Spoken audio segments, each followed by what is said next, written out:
What up, everybody? Today I'm back with another review. I'm going to be talking about a release from one of my all-time favorite magicians, David Williamson. This release is called Magic Farm, and it came out back in 2005 as a DVD, and of course you can get it as a download nowadays, and I'll leave a link in the description where you can pick it up. First and foremost, this is one of the most rewatchable projects I have in my entire Magic library. The dude is just top tier entertainment. He's hilarious, and his sleight of hand skill is literally, he's one of the best. Despite, his goofy persona and all that, the guy's technical chops are incredible. They're out of this world. Much like the review I did for the Unreal Work 2 with Jason England and Paul Wilson that was shot on a train, which I thought was cool and unique compared to most Magic downloads, this is shot in his family's farmhouse. There's live performances during a party there, and then during the explanations, he takes you all around his house and teaches you the effects throughout. And he's hilarious. Like, there's so much humor in this. That's why it's so rewatchable to me. One-of-a-kind card, just like you, Michelle, are a one-of-a-kind person. Look at the size of that rock. Wow, I didn't know they made zircons that small. That is very nice.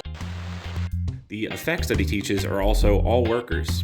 This guy is one of the busiest magicians. He has been forever, and there's a reason for that. He does top-tier material.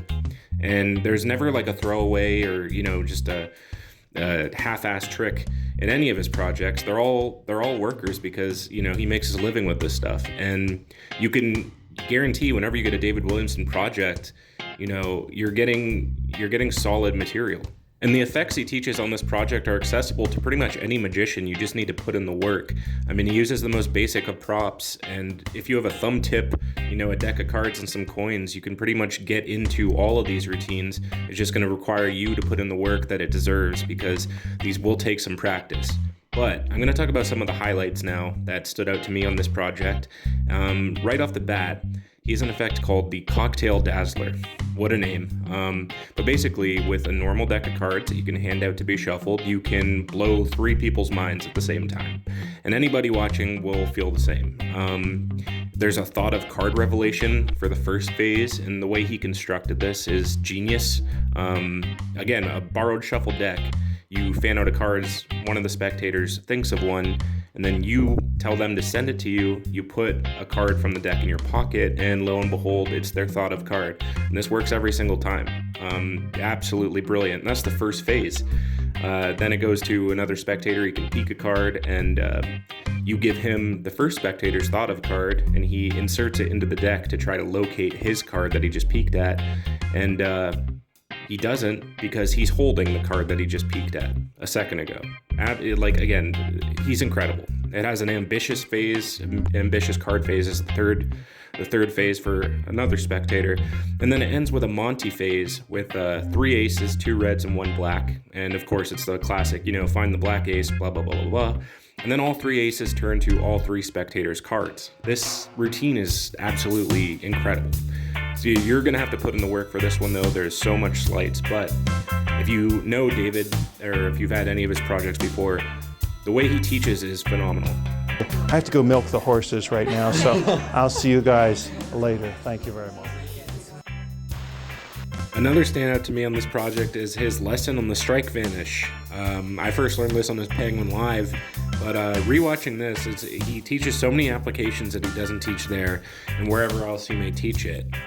First of all, it's the most beautiful sleight of hand vanish of a coin or a small object I've ever seen.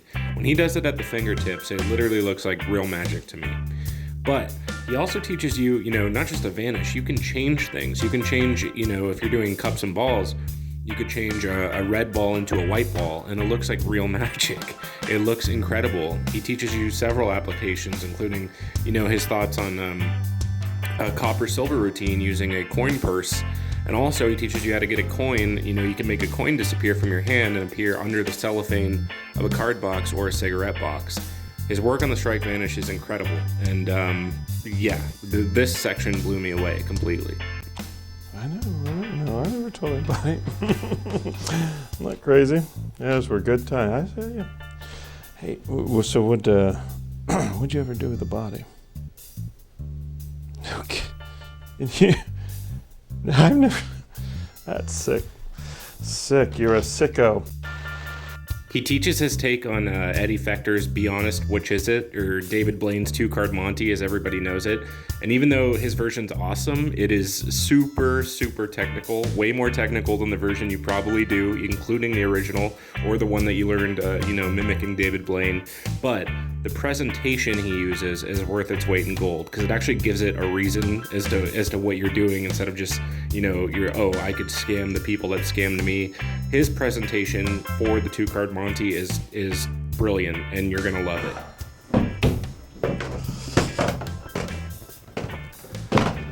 The old stairwell. This is where we had a lot of fun as kids. You climb up on the stairs and you slide down on the banister. That's the idea, all day long. Up the stairs, down the banister.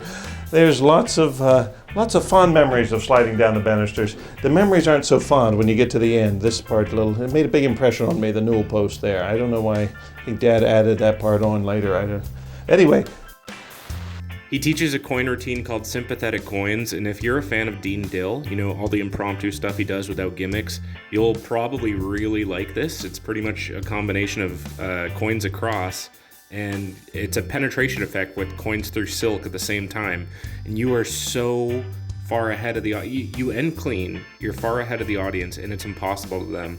And David said he used to do this all the time working restaurants. So for you restaurant workers, if you watch this, you can use a tablecloth instead of, as he's using right now, a silk in a living room. But this routine is so clean. It's so direct. And again, if you're a fan of Dean Dill, you'll really like this routine. So I had to mention that. Adding to the uniqueness of this entire project, one of the funniest things here is a running joke where he's being followed by a haunted doll in the farmhouse, and you see it several times throughout, and it just keeps building and building, and I find it absolutely hilarious. And a little limey poo. A knife. There was a knife here. You see a knife, you guys?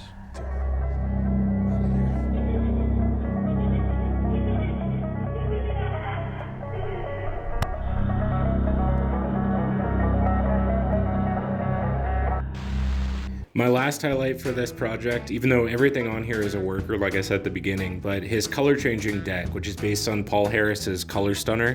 His is called Funner Color Stunner. And again, this is taught in his Penguin Live. And I was debating on my last highlight, it was either this or Liar's Poker. That's also taught in his Penguin Live, but this one is just so beautiful. If you don't know any color changing deck routines, and there are better color changing deck routines out there, but this one was, at the time it came out, you have to understand that Paul Harris came up with a phenomenal effect. And the convincers that David has, he tweaked his. It's not the same as Paul Harris's, but the convincers for a color changing deck that he shows you are so nonchalant, and it's beautiful. It honest to God, one of the most beautiful pieces of card magic you can do. And the story he gives about Di Vernon, I apply that when I'm doing normal Triumph. I use the same story he uses for this, the color changing version, when I do a normal Triumph, like on the table or in the hands. And it's just great. It fools everybody. I won't say how it's done, obviously, but it's not as hard as you think it would be, depending on whatever level you are as a magician. But that's my last highlight for this. Overall, like I said at the beginning, one of the most rewatchable magic projects in my entire library. I love David Williamson. I have so much of his stuff. I'll be reviewing more in the future. This one is just special to me, and he's such a great guy, such a great magician, first class entertainer. Highest recommendation. My overall rating is 5 out of 5. You know the deal. Subscribe, and look forward to more magic reviews. Peace.